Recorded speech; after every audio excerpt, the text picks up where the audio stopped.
had the privilege of chatting with Julian Ball, the creator of Lens Island, a full-time game developer that has over 3,000 very positive reviews on Steam, and it's not even fully released. I asked Julian about how game dev drove him to ultimately have a heart attack. Ultimately, Julian and I will discuss if this heart attack was worth the end result. $1 million indie game with over 400,000 wish lists. Stick around because you'll find yourself incredibly motivated to not only work hard, but smart on your next indie title. Working hard or effectively is a skill. And it's something like I don't sort of run myself into the ground these days in the same way that I used to. I have like my fitness and eating and everything is like a massive priority. I'm like a much healthier, different person that I used to be. But I still work just as effectively because like I found ways to do it in a more sustainable way. So for me, it's all about like effectiveness of what I'm doing. Whereas when I was more of a novice, it was all about hours. It was just like, I just keep throwing my body at the wall. And that was the way that I filled the gap in skill, right? Because like I was fresh out of university, just started working on this project. It's the first game I've ever made. Like I never made a game before Lens Island that was released in any way.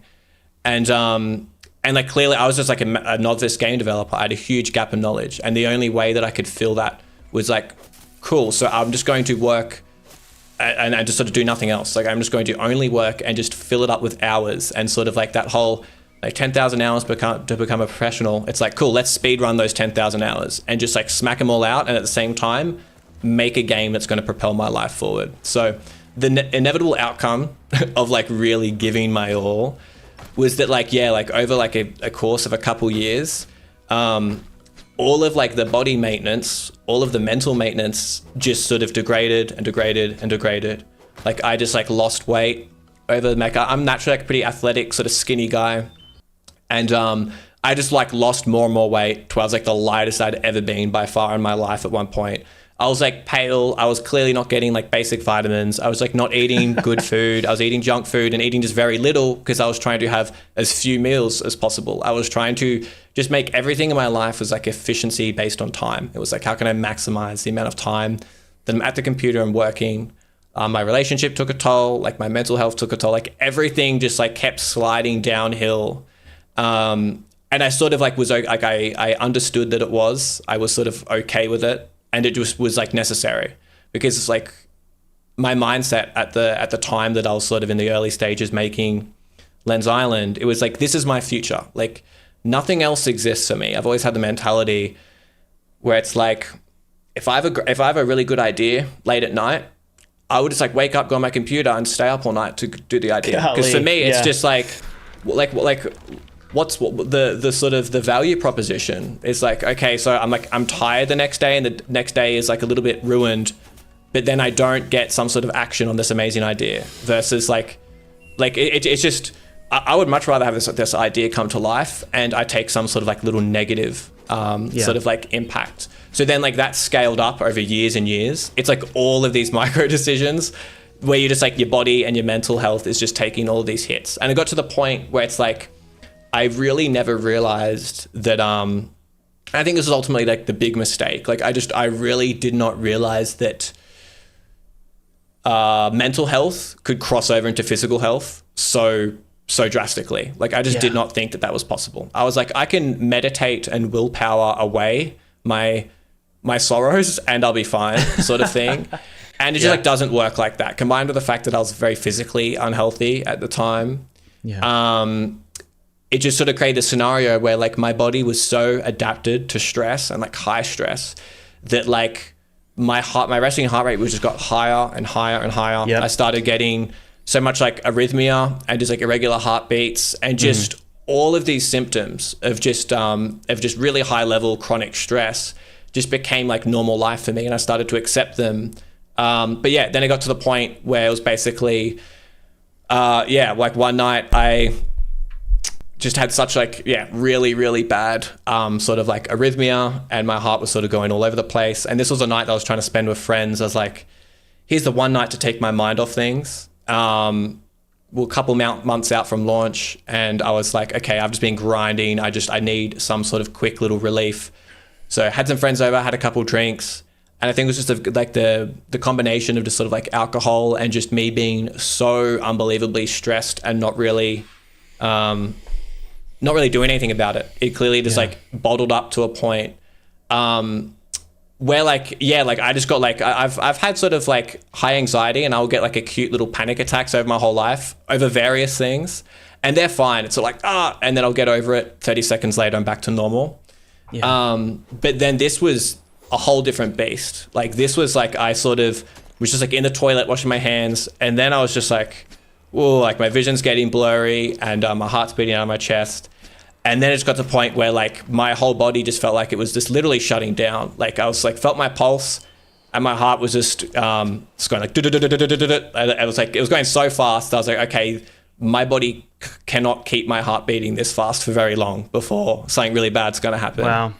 And I started like losing my vision, and I sort of like couldn't stand upright. I was thinking like, oh, okay, like maybe this is like a really bad panic attack. Like, I don't know. And then it just got to the point where my body was just in so much discomfort and pain that I was like, oh, okay, like this is actually like a next level. Like, and I called my now wife, Steph, to like call an ambulance. And then, ambulance comes, and then I'm sort of like in and out of consciousness. And they put me in the ambulance, and then they do this thing called like the Volsva maneuver, where it's like they sort of flip you onto your back and get you like below as hard as you can into like this thing, this stick. And then they sort of quickly flip you forwards. And it's basically like a maneuver to try to like reset your heart. So like I had like a really bad like cardiac arrhythmia. So I was like watching on like the heart rate machine that it was like 200 plus, and then it would just like dive to just like 20 beats a minute. And I would just like go like this and just start to like pass out. And then that would like flip me up, and then my heart rate would like spike back to 200. And yeah, it was sort of like around an hour or so of me just like, oh man, it was crazy. Bro, so in this ambulance, sort of like battling my heart, and it quite literally felt like to me like every time I was sort of about to pass out, it would just felt like the movies. Like I was just watching my heart rates go doot doot doot, like exactly like they do in the movies. Yeah. And I just thought, okay, here it is. Like it's it. Like I'm dying. This is it. And then and then they would sort of flip me up, and then it got to a point where like it was getting worse and worse, and then they shut the doors and start like racing to the hospital. And like, and now the ambulance people start like panic a lot more, and I'm starting to get a bit more concerned. and they like rip off my shirt, and then they basically hook up all of like the electrodes and stuff to me, and then they start having to like it's like not defibrillating, but it's like a different version of defibrillating to like reset your heart rather than I guess like they're basically just like shocking me over and over.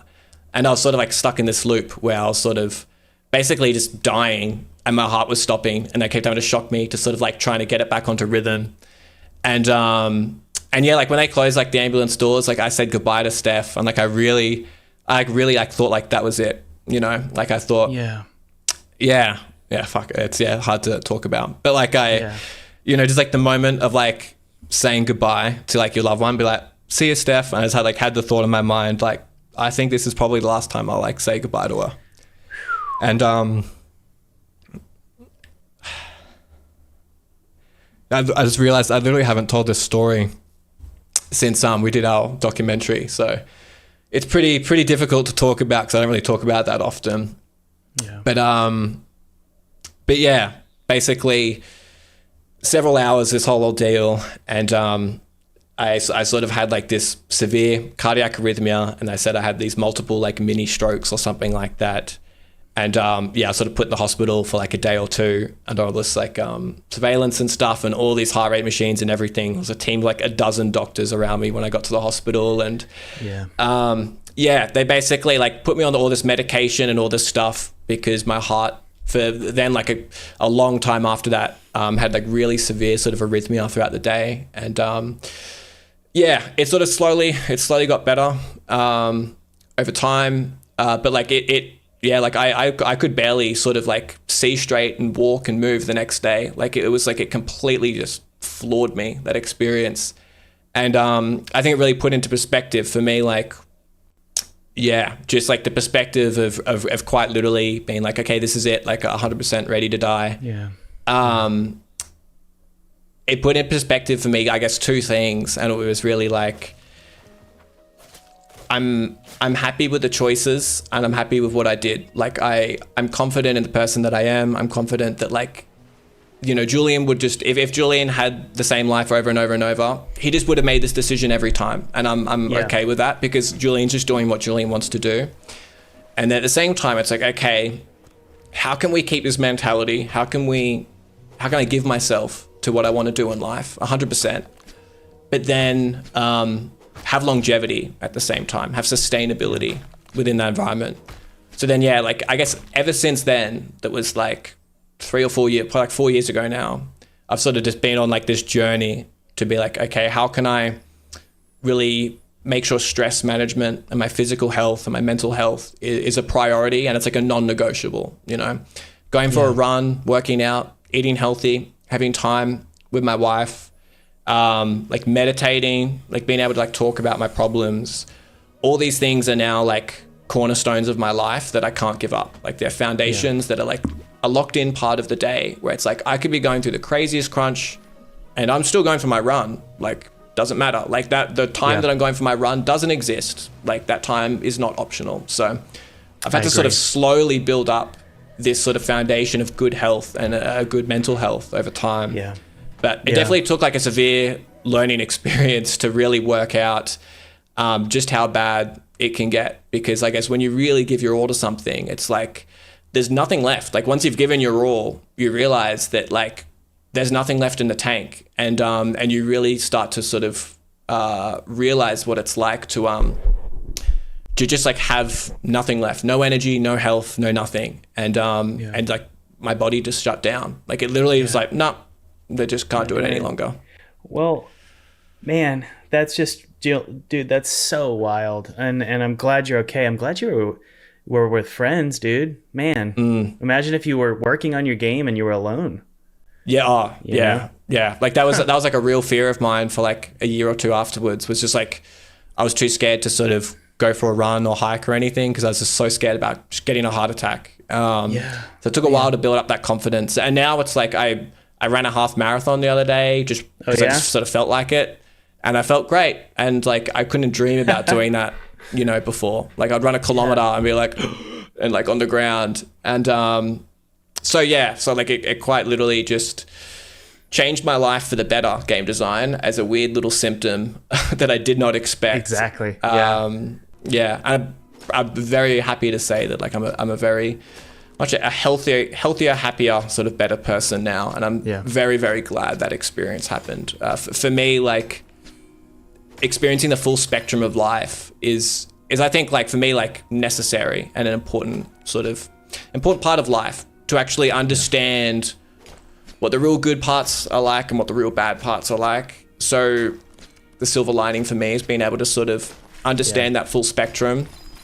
Really puts into perspective like the little things throughout the day that feel big at the time, when you go, they're nothing. Like that's fine, I'll get over it.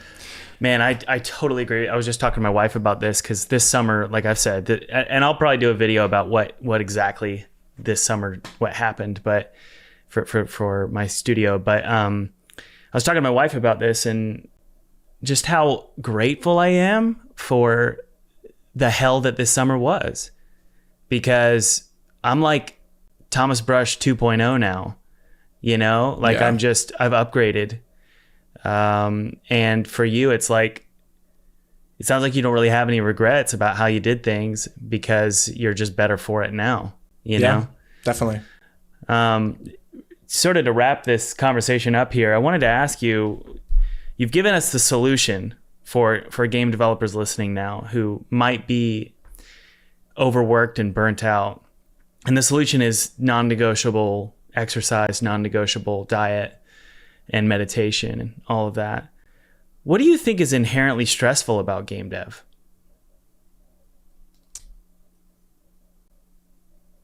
Well, I think the inherently stressful part is really just building a thing without a blueprint. It's like whenever you're trying to make something and you don't know exactly what it is you're trying to make or exactly how to make it, whatever judgments you make will always be wrong. So like the really difficult part about game design. And this is also applies to like making movies and other forms of media, but sometimes it can be less so because they're at some points less technical. But it's very, very difficult to estimate time, money, just to estimate anything. Like there's like any aspect of the project, you have to just sort of like mark on your calendar or like mark on a bank account, okay, this is it. This is how much money I've got. This is when it needs to get done. And it's like a make-believe point in time. And then you have to actually then make a game and somehow get to that point. Yeah. And that's the difficult part, because like if obviously it becomes easier the smaller scope you have, or the more like predictable your game is. But like just games as a genre, as an art form, they're so technical, they're so fluid. It is just so unbelievably difficult to get that formula right. So the difference being, it's just like the difference of like what your projection was and like the reality.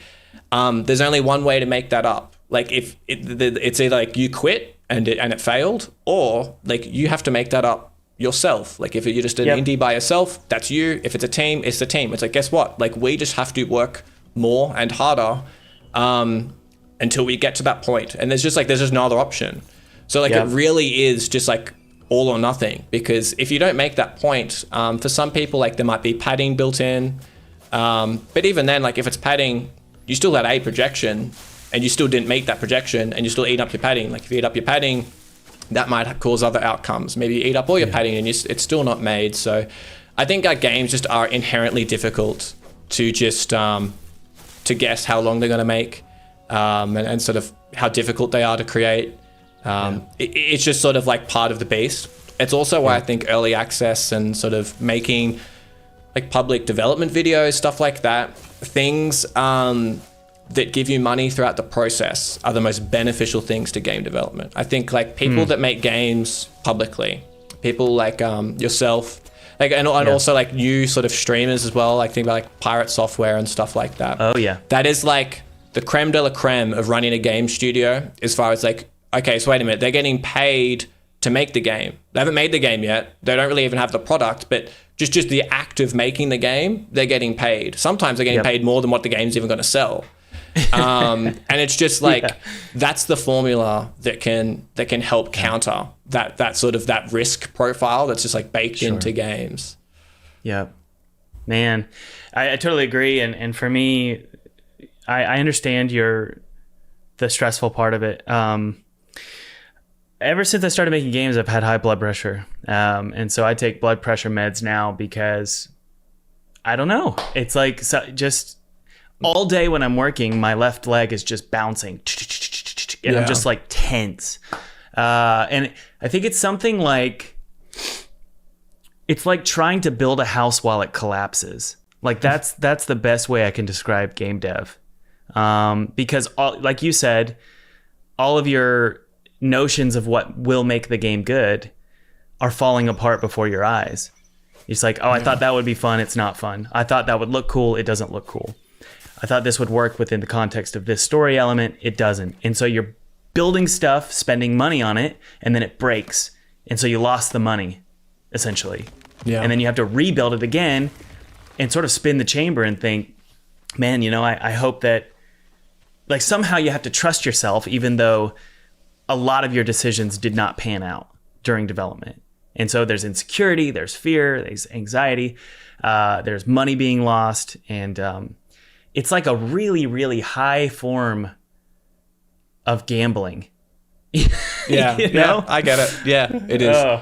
I think like the formula there is less about countering like the innate aspects of games and more about countering the innate aspects of like you as a person. Because like a lot of indie game devs that are successful that you may interview, that we may know about and hear talk about, they're very, very similar people. Like they have similar character traits. And it's like, oh, okay, a lot of them might be very creative and like entrepreneurial. They might be like, a lot of them are probably very adverse to risk and they like to plan a lot and they're very sort of anxious people, but then they have some sort of confidence or risk-taking ability which allows them to then like go forward. Like they have some sort of like big motivation that allows them to actually like act on that plan. And I think it's more about like understanding the kind of person you are and being able to work with that rather than try to like like no matter what, like making games will be stressful. Like it's just, yeah, like sitting down every day and working on something and you don't quite know when it's going to get done. And you don't quite know how long the thing is you're doing is going to take. You don't quite know about the unforeseen sort of like technical problems and stuff that it's going to happen. It's just like, yeah, like it just is sort of stressful. And if you're the kind of person where that doesn't sit well, like that doesn't sit well for me. Like I want to be in control. I like to plan ahead. I like to be in control of my future and my present. So it just by definition doesn't really sit well with me. So therefore I have to make it sit well. And that's like a me problem. I have to sort of work on myself as a problem, as a person to be able to make games and be happy about it. Yeah.